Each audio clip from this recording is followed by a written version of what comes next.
আসসালামু আলাইকুম। আয়াত ফুডকার্টে সবাইকে স্বাগত জানিয়ে শুরু করেছি আজকের ভিডিও। আজকের ভিডিওতে থাকছে একটি মজার রেসিপি। মজার রেসিপিটি হলো মাছ দিয়ে সজনে ডাঁটা রান্না।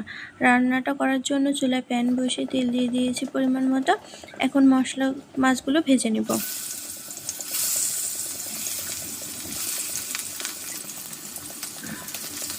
মাছের এক পিঠ ভাজা হয়ে গেছে, আরেক পিঠ উল্টিয়ে ভেজে নেব।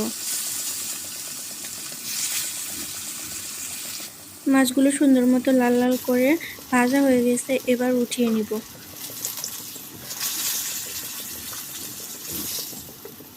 এইবার ওই তেলে পেঁয়াজ কুচি দিয়ে দিব।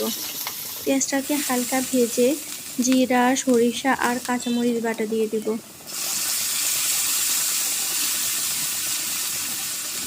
এরপর স্বাদমতো লবণ, হলুদের গুঁড়া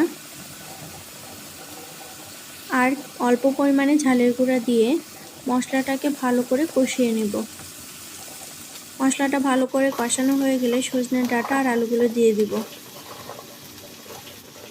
এরপর মশলার সাথে ভালো করে মিশিয়ে কষানোর জন্য পানি দিয়ে দিব পরিমাণ মতো।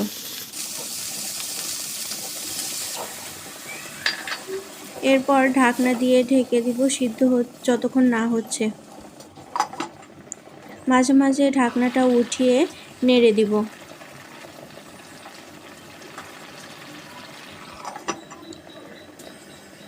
কষানো হয়ে গেলে ঢাকনাটা উঠিয়ে ঝোলের জন্য পানি দিয়ে দিব পরিমাণ মতো। সজনে ডাঁটার ঝোলটা খেতে কিন্তু বেশি ভালো লাগে, এই জন্য ঝোলের পানিটা একটু বেশি পরিমাণে দিব। ঝোলটা যখন ফুটতে থাকবে তখন মাছগুলো দিয়ে দিব। মাছগুলো দিয়ে কিছুক্ষণ রান্না করলেই মাছ দিয়ে সজনে ডাঁটা রান্না কিন্তু একদম রেডি। অনেকেই সজনে ডাঁটা মাছ দিয়ে রান্না করা এখন পর্যন্ত খায়নি।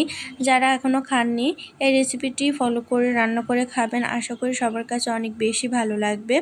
আর আমার ভিডিওটি যদি ভালো লেগে থাকে আমার চ্যানেলটিকে সাবস্ক্রাইব করে পাশে থাকবেন। আল্লাহ হাফেজ।